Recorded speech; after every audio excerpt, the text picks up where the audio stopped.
This is round 2 of talking about the Labrants. Guys, it's Anna. Welcome to my channel if you're new to my channel, or welcome back to my channel if you're not new to my channel. I'm here today to talk about the Labrant family and all of the scandals that they've been in.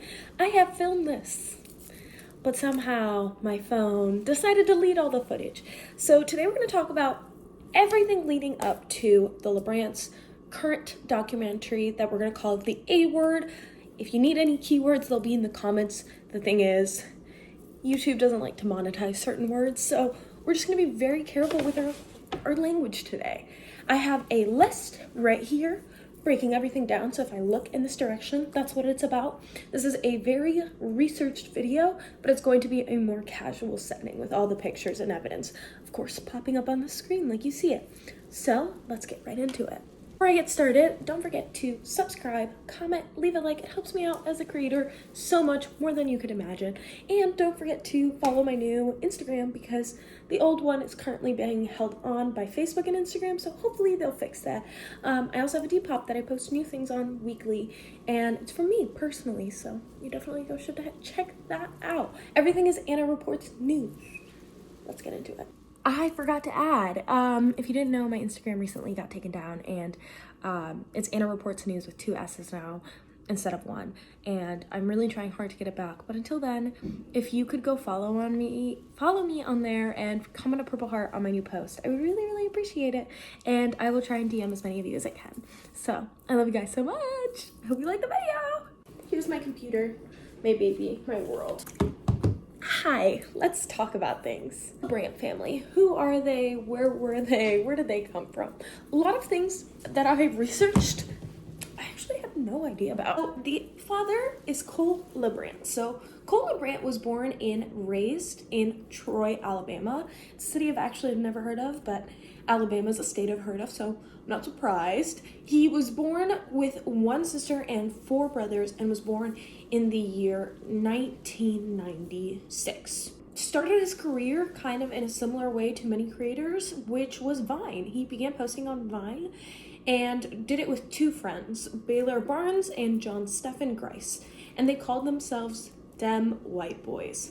Don't know how I feel about that name, especially since they named themselves this, but they did dancing videos and made content together and started getting a lot of followers really fast, had meet and greets, did pretty well, and then after some time the 2 other boys decided to step down, and Cole Labrant took over the channel and named it for himself on Vine. After he rebranded and became his own social media page, after some time he was hacked. They had some hackers get into his Instagram, his TikTok, nope, not TikTok, it was Musical.ly at the time. His Instagram, his Musical.ly, and his Vine, and they hacked it and kind of took it over, and he lost a lot of content, and a result, when he was locked out, he says that he turned to God. He was always a God-fearing man, but this realization that things were limited pushed him over the edge more towards God. And when he got his social media back, he decided to rebrand as a Christian social media personality, and he lost hundreds and thousands of followers because of this, because people didn't sign up for that, and it's absolutely in their right to leave a content creator when they don't do what they like anymore. So yeah, this is what he turned into. He actually was then on the 28th season of The Amazing Race with his mom. They lost $1 million, and this is where he was just kind of lost with his career path. Let's get into Savannah Rose Sutas, who is the mother and the face of the Labrant family female version. She was born and raised in Orange County, California, and it is clarified that her life situation was tough. Now, what does this mean? When I looked at that, I was like, oh, did she grow up very impoverished? Did she struggle a lot? No, it was more in the sense that her parents divorced when she was 2 due to infidelity. There was a lot of back and forth. Father sort of stayed in her life, but he also sort of left, and it felt as though she didn't have a dad, which is just kind of really sad, and it really sucks.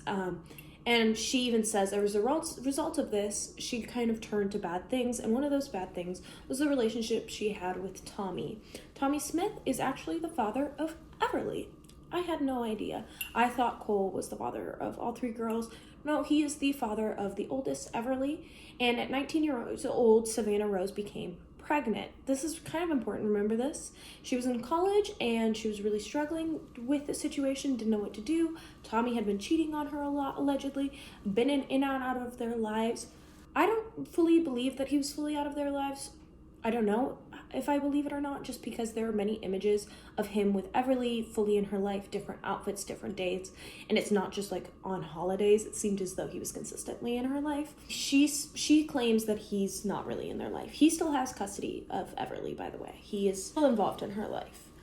So when she told her parents that she was pregnant and she was scared that they were going to be angry or not accept Everly, they were actually very happy and were willing to accept that them like into their home and to help raise the little girl.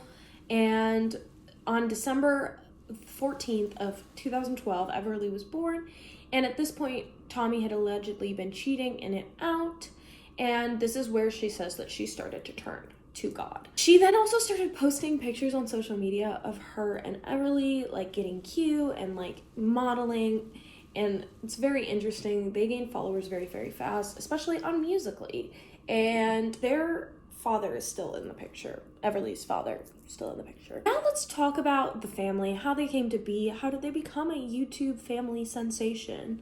Cole asked for a shout out to Savannah and said he was losing followers fast and he really wanted some sort of outreach on social media. So he asked her and she didn't answer. Either she didn't see it or she just didn't want to answer.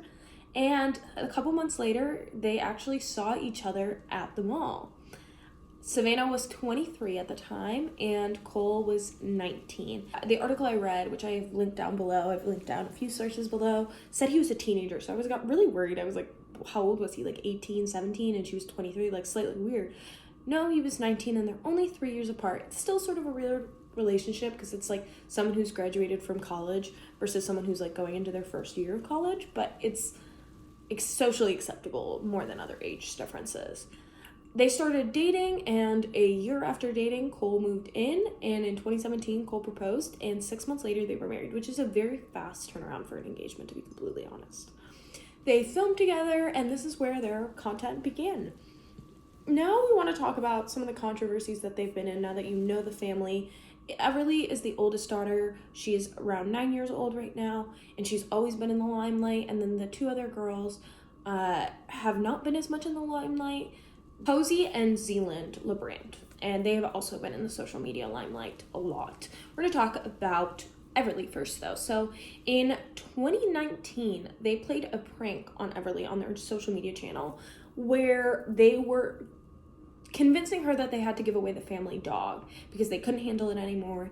And she became so physically and mentally upset that she stopped talking in the video and burst into tears. Was not okay, was completely traumatized by the situation. And this video is now deleted, but they came out and apologized because people were in the comments were like, you're using her for content. This poor child like is traumatized by the situation. Why are you doing this to her? And as a result, they bought her a new puppy and apologized to the internet and took the video down. That's not the first time they've done something like this, though. Another video that's sort of controversial in many different ways, there is their Vows to My 4-year-old daughter, their marriage video. So this video has like 43 million views. And in this video, it's about their wedding. And instead of focusing on the marriage between Cole and Savannah, they're focusing on Everly and making her the prime focus of this video and saying like, we're making vows to her, promises to her to God, and including her. And although very sweet as a private memory, was feeling very exploitative as their main video, especially when it's about a wedding, which is usually about the marriage of two peoples and not the child involved in the situation. So people were very like, hey, like you're exploiting your daughter and like you're using her reviews, and they don't usually respond to these allegations. They don't like responding. Another situation where they've been sort of exploitative situations was the "We left our house because of the fires in California" video. So back when there were really, every single year, there were really bad fires in California, forest fires, for many different situations, but they're very common every single year and very tragic. A lot of lives lost, a lot of properties lost, and it's not just rich people living in California. It's very low income and middle class families who have either a small property or are farmers and own a large land of property, but they lose it all because of this fire. And they posted a video called "We Left Our House Because of the Fires in California," and people were actually very concerned. So in this video, they actually didn't have a fire near the home, but they claimed that they evacuated their home because of orders.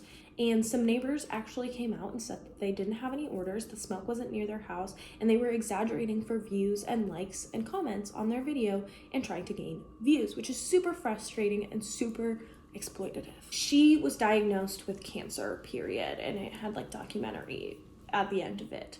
This video starts off with Posey explaining her first year, where she had to be in and out of the ER 3 times in 1 year, had IVs, x-rays, wasn't normal sick, quote unquote.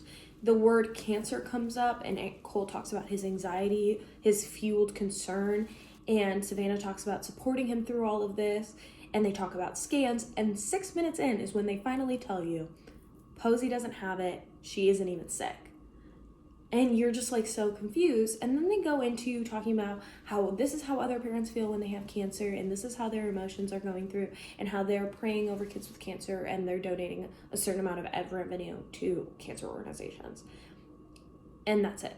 So Posey doesn't even have cancer, and they are clickbaiting it for views, likes, and attention to their channel. Mind you, their audience demographic is believed to be very, very young. It is mostly children and mostly under the age of 13, which is scary when you think about the type of content that they put on their page, similar to the forest fires video and this cancer video. They're making you feel emotionally terrified for this family, emotionally invested into this family, worried, concerned, and then they switch it on you, and it's not actually true. And it's so angering and frustrating, especially since children don't know how to fully regulate these emotions because they're not fully developed. It's awful.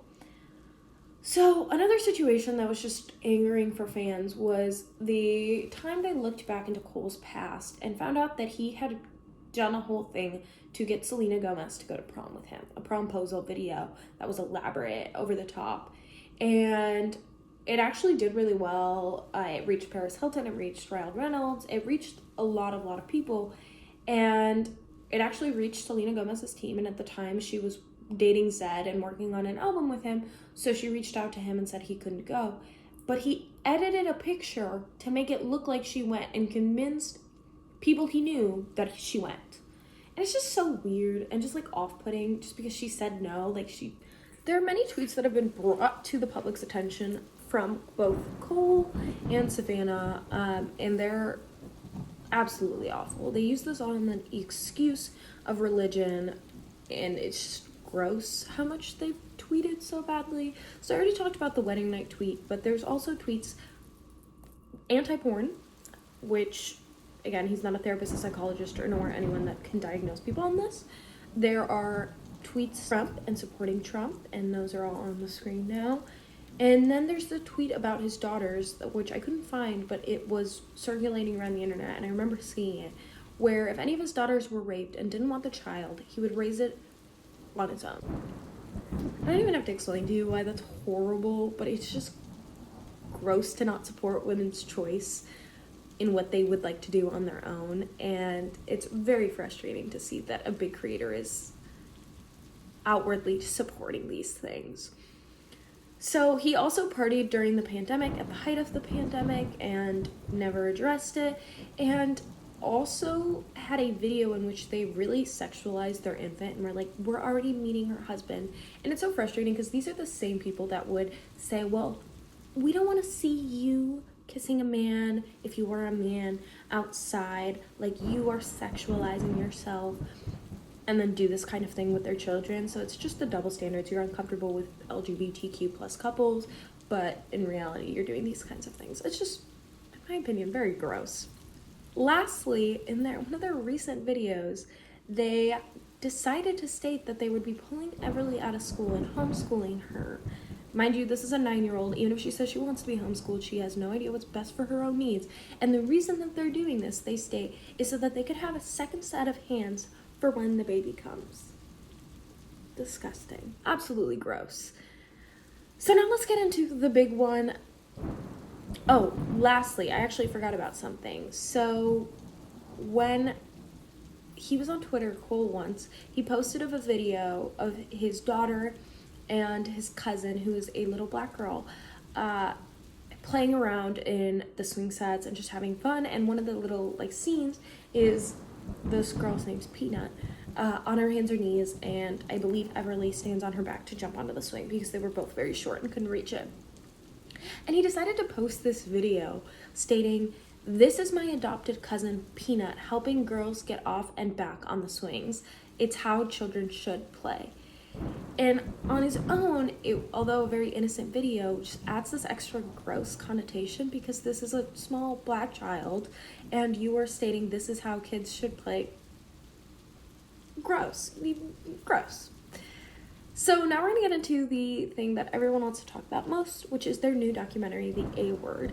It's a A-Word documentary, and it is 43 minutes long, and it's all about not being pro-choice or pro-life, but rather pro-love.